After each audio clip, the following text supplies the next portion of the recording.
Today we're continuing at the 3rd Winchester battlefield. We're on the back end of the 2nd Woods. So after pushing the Confederates out of the 2nd Woods, the Army of West Virginia charged into these open fields and changed fronts.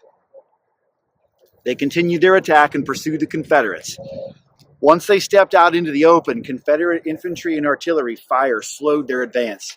The jumbled mass of Colonel Toburn's division, which included the 54th Pennsylvania, and Colonel Duval's division, joined together and continued forward, but ran into a vivid sheet of fire, like the burning, blinding lightning's glare, ran along the Federal lines. The deadly storm of grape and bullets tore through our ranks. So the Confederates would have been in that tree line at the far end of this path here. The lead elements slowed in the face of the Confederate fire, and the men sought whatever little cover they could find in the open fields. From behind a low stone wall, rocks, or the swales and undulations in the ground itself, the Federals bravely returned fire as the Confederate musketry and artillery continued to rain down on them. The 54th Pennsylvania came up online with the stalled brigade. Once clear of the flank, the 54th Pennsylvania attempted to charge the Confederate lines in that tree line today. Captain John Sutter, leading Company A, 54th Pennsylvania, later wrote to his wife, "It was the most desperate of anything I ever saw, which came on the enemy like an avalanche." As soon as they started to advance, the Confederates rose up and delivered a devastating volley into both regiments. Lieutenant Colonel John Lytton fell, seriously wounded, when he was struck by a canister shot in the point of the right shoulder blade, and the missile glancing off lodged under the arm. As a few men carried Lieutenant Colonel Lytton to the regimental surgeon, he turned command of the 54th Pennsylvania over to Major Enoch Yutzy.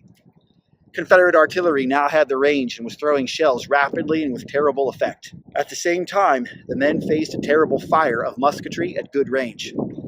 Company A's Corporal Isaac Decker, a young man described with uncommon intelligence and good character, fell mortally wounded with a bullet through his head.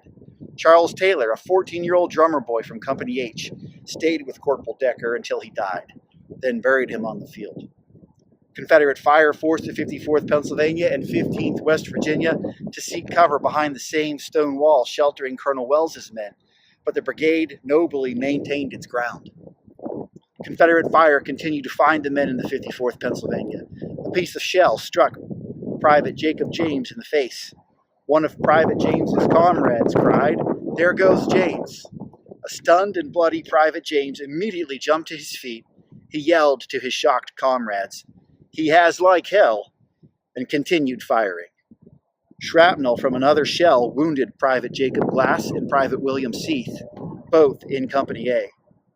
A piece of grape shot hit Private Samuel Saylor in the leg and made him very lame. Despite his wound, Private Saylor continued to fight.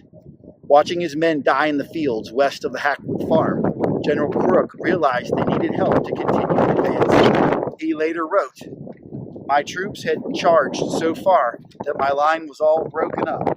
Every man was fighting on his own hook. General Crook went to find support for his beleaguered men." Despite his pleading, nobody from the shattered 19th Corps would come to General Crook's assistance without specific orders from General Emory. Fortunately, the 6th Corps still maintained its cohesion and started to advance again. Once the 6th Corps moved forward, General Crook ordered his men to resume their attack. Springing up from their sparse cover, the Army of West Virginia charged forward. The ground over which we passed was well marked by a bloody track, wrote Captain Smith. The combined pressure all along their front slowly drove the Confederates back towards Winchester, which is just on the other side of those trees opposite that field. By 5 p.m., the Confederate line resembled an L just east of town. From behind stone walls and old earthworks, the Confederates continued to deliver a heavy, concentrated fire on the advancing Federals, who could not fall back any further without leaving the field. The desperate Confederates continued to unleash a cauldron of murderous fire. The Federals returned the fire, and soon the battle raged again. Through the terrible cacophony of muskets and cannons, General Sheridan rode down General Crook's and General Wright's line, urging his men to press forward and telling them the Confederates would break. He yelled repeatedly, "Give them hell, my men," and told a portion of the 6th Corps, "The only way to do is to kill every son of a bitch." To others, General Sheridan said, "Boys, go in. I have the cavalry in their rear, and now, boys, give them hell." The men cheered their commander and continued to return a heavy fire on the Confederates. The renewed infantry attack put additional pressure on the Confederates. General Sheridan turned to his cavalry to deliver a victory. While the infantry held the Confederates in place, Federal cavalry charged into the flank. The men started at a walk, then increased to a trot before charging forward at a gallop. With no large organized body of men to contest the Federal cavalry, the charge broke through the Confederate lines.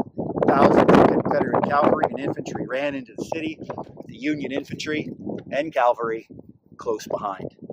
Thank you for watching this episode of In the Footsteps of the 54th.